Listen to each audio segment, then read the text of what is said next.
Sanibonani ney'ngane zakwethu, ngiyabingelela. Ngiyabingelela bafowethu.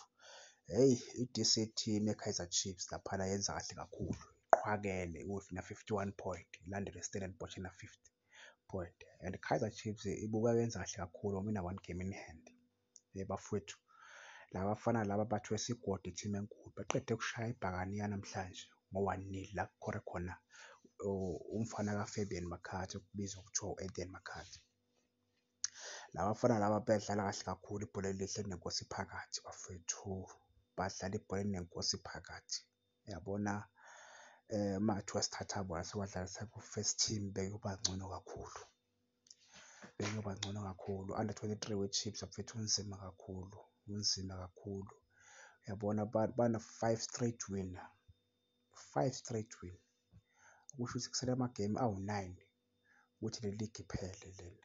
Uma bangaqhubeka kanjena basiphakamisa lesicoco lesi, basiphakamisa lesicoco lesi, okusho ukuthi le curse le okuthiwa ikhona kwi-Chiefs sifuna ukubona ngazo ley'ntwana lezi uma ingahluleka ukuwina le khaphu le, kuyobe kusho ukuthi le i-curse le kushiwo ukuthi ikhona kumele bengayiwini le bafana le khaphu le. If le bafana beyiwina le khaphu le kuyobe kusho ukuthi le curse le kuthiwa sinayo noma lokuloya lokhu kuthiwa bayaloywa abe-Chiefs ukuze bengawini amakhaphu.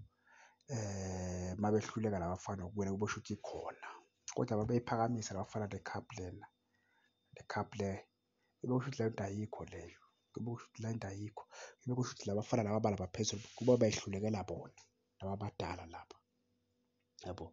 Iy'ntwana zenza kahle kakhulu bafowethu, ziwuthathile u-6 point ku-Pirates home and away. So nje bafethu siy'bongele iy'ntwana, sesizoy'bona kahle ukuthi-ke ziqhubeka kanjani emidlalweni elandelayo, ziqhubeka kanjani emidlalweni elandelayo. Kodwa nje iy'ntwana bafethu cha, zidlala ibhola elinenkosi phakathi, elinenkosi phakathi. Lo mfana lo kuthiwa uHlongwane lona angazi ukuthi why i-first team bengambizi lo mfana, bengambizi, angazi why bengambizi ngoba lo mfana wake wayisayina inkontileka ne-team, ne-first team, kodwa kwabukeka engathi akusenzeki lutho, sekuthulekile ngaye nje. Intwana abayibizi intwana izoyidlala ongcono kabi uNochivaviro loya mfana loyana, angafika ashaye amagoli kube kuhle kakhulu ngoba laba esinabo laphana iy'trayikha zethu lezi zikwazi ukugijima kuphela, zikwazi ukugijima kuphela, ayikhoni ukufinisha, ayikhoni ukwenza lutho bafowethu.